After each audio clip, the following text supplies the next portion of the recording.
140 ممالک کے اندر، جبکہ آپ کا یہ انڈیا ہمسایہ ملک 77 کے اوپر رینک کرتا ہے۔ اس کی وجہ یہ ہے کہ وہاں پر انہوں نے خاکیوں کا رستہ روکا، وہاں پر انہوں نے آمریت کا رستہ روکا، اور ہمارے ملک کے اندر ریپیٹڈلی کبھی خفیہ اور کبھی اعلانیہ اس نظام کے اندر مداخلت ہوتی رہی۔ پاکستان کے اندر آئین کی عملداری اور بنیادی انسانی حقوق کے تحفظ کے بجائے یہاں پر اشرفیہ کا تحفظ ہوتا رہا، یہاں پر ان کا تحفظ ہوتا رہا جنہوں نے بندوق اٹھائی، یہاں پر ان کے مفادات کا تحفظ ہوا، اور وہ بھی اپنی جو آئینی ذمہ داریوں سے نکل کر مختلف اور امور کے اندر شامل ہو گئے، جن میں کاروبار اور سیاسی عمل کے اندر مداخلت ہے، وہ انہوں نے اپنی بنیادی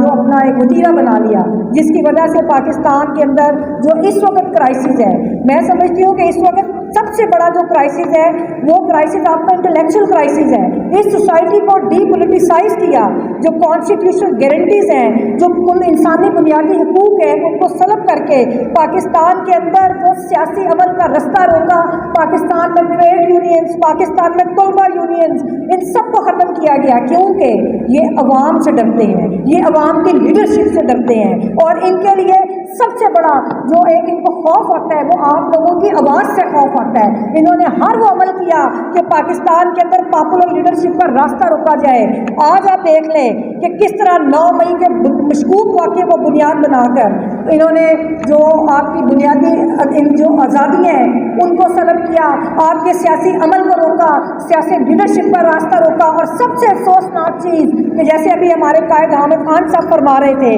کہ ان لوگوں نے جو خواتین کے ساتھ سلوک کیا، اور میں یہ سمجھتی ہوں کہ پاکستان کی تاریخ کے اندر جتنی وائبرنٹ لیڈرشپ ہم خواتین کی اب دیکھ رہے تھے، یہ اس سے خوف زدہ سے، کیونکہ یہ ایک رجعتی ریاست چاہتے ہیں، اور انہوں نے خواتین کا راستہ روکنے کے لیے 9 مئی کے واقعے پر 150 دن سے ہماری خواتین جو ہے وہ پابند سلاسل ہیں، اور بغیر کسی وجہ کے، بغیر کسی ایویڈنس کے۔ ہم نے کل ہاؤس کیا،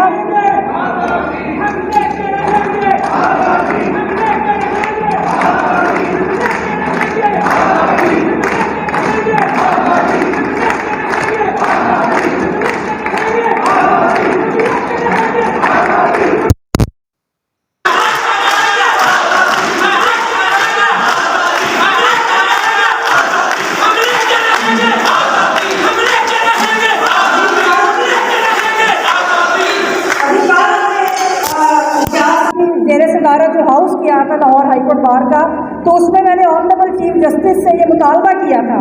اور میں نے ان سے کہا تھا کہ آپ نے اپنی اہلیہ کو اپنے ساتھ کھڑا کر کے جن قوتوں کو پیغام دیا تھا، ہم چاہتے ہیں کہ 9 مئی کے واقعات میں اس مشکوک واقعے میں جو ہماری بہنیں جیلوں کے اندر ہیں ان کو آپ انصاف دیں، تاکہ وہ بھی ان قوتوں کو پیغام دیں کہ پاکستان کی خواتین تم سے مقابلہ کرنے کے لیے کھڑی ہوئی ہیں۔ محترم ساتھیوں، اس وقت پاکستان کا جو کانسٹیٹیوشن آپ کو ٹرائیکاٹمی آف پاور کا کانسیپٹ دیتا ہے، اس کو جس طرح پامال کیا گیا، ادھر پاکستان کے اندر جو نظام انٹروڈیوس کرایا گیا وہ پولیٹیسائزیشن آف جوڈیشری ہے، وہ ملٹرائزیشن آف ڈیموکریسی ہے، ہم اس کو کسی صورت تسلیم نہیں کریں گے، اور ہم اپنی جدوجہد کو آگے بڑھائیں گے تاکہ پاکستان کے اندر آئین اور قانون جو ہے اس کی حکمرانی ہو، اور پاکستان کے جو عوام ہیں ان کو انصاف ملے۔ پاکستان کا کوئی بھی ادارہ اس وقت پاکستان کے اندر ایک اس طرح کا مارشل لا ہے جو کہ ان اناؤنس اور ڈکلیئرڈ مارشل لا ہے۔ ان لوگوں نے وہ دیکھا کہ آپ لوگوں کی جدوجہد سے، وکلا کی جدوجہد سے 2007 میں آپ کی ڈیموکریسی جو تھی پاکستان میں ڈیموکریسی کا ریوائول ہوا، پھر آپ نے دیکھا کہ آپ کی جدوجہد سے پاکستان میں پہلی بار ممکن ہوا کہ ایک